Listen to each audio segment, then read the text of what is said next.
Donc tout au long de cette formation, nous allons partir d'exemples concrets pour comprendre les différentes fonctions de Photoshop.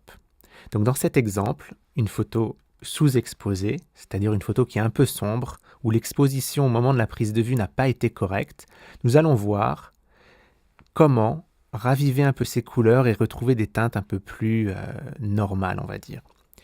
Donc nous allons découvrir plusieurs fonctions de Photoshop pour traiter cet exemple, et nous allons utiliser deux techniques différentes.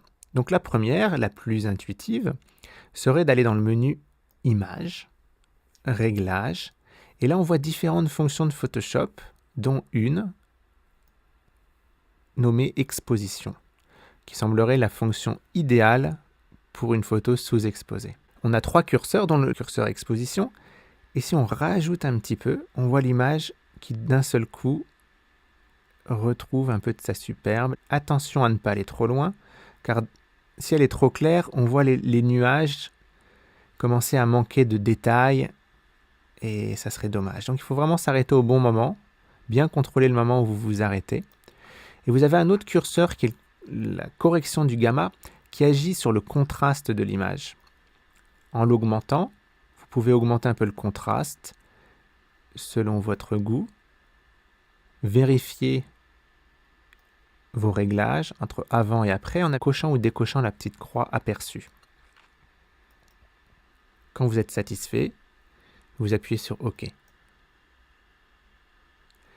Voici la première manière d'arriver à corriger une photo sous-exposée. Mais la fonction exposition, vous verrez dans certaines de vos images, ne fonctionne pas très bien. Nous allons voir maintenant une deuxième manière d'y arriver.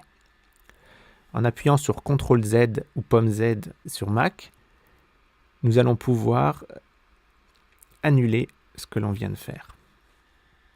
Maintenant, nous allons utiliser ce qu'on appelle les niveaux. Toujours dans le menu Images, Réglages, Niveaux. Vous remarquez qu'à chaque fois, à côté des différentes fonctions, vous avez le raccourci clavier quand il existe.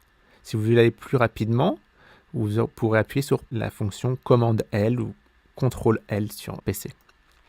Donc là, les niveaux apparaissent et on a quelque chose qui nous semble un peu opaque, difficile à comprendre, alors que c'est assez simple.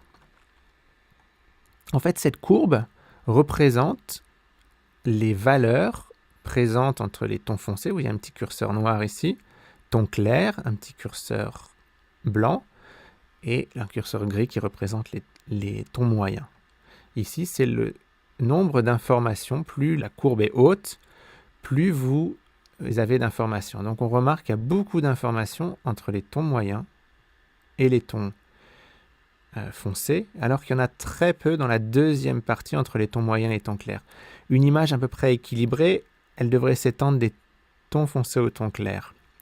Donc pour remédier à ce problème, il suffirait de ramener la courbe dans ce sens-là et on voit d'un seul coup notre image qui revit. Si on avait fait dans l'autre sens, et bien là d'un seul coup on voit qu'on perd beaucoup de détails dans les zones sombres parce que justement on sacrifie toute cette partie d'information qui se trouve à gauche des tons foncés. Donc là, il n'est pas nécessaire de jouer ici. Le curseur des tons moyens, si vous le faites varier, vous allez pouvoir agir sur le contraste. Toujours pareil, vous avez votre case aperçu qui permet de voir vos réglages avant et après. Lorsque vous êtes satisfait de vos réglages, vous appuyez sur OK.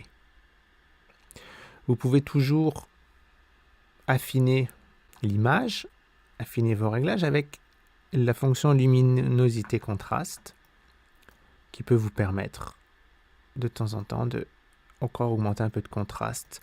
Vous avez deux curseurs qui vous permettent de régler les tons d'une image. Pareil, toujours aperçu pour voir avant et après. Voilà, à travers un simple exemple, vous avez déjà compris comment fonctionnent trois fonctions de Photoshop.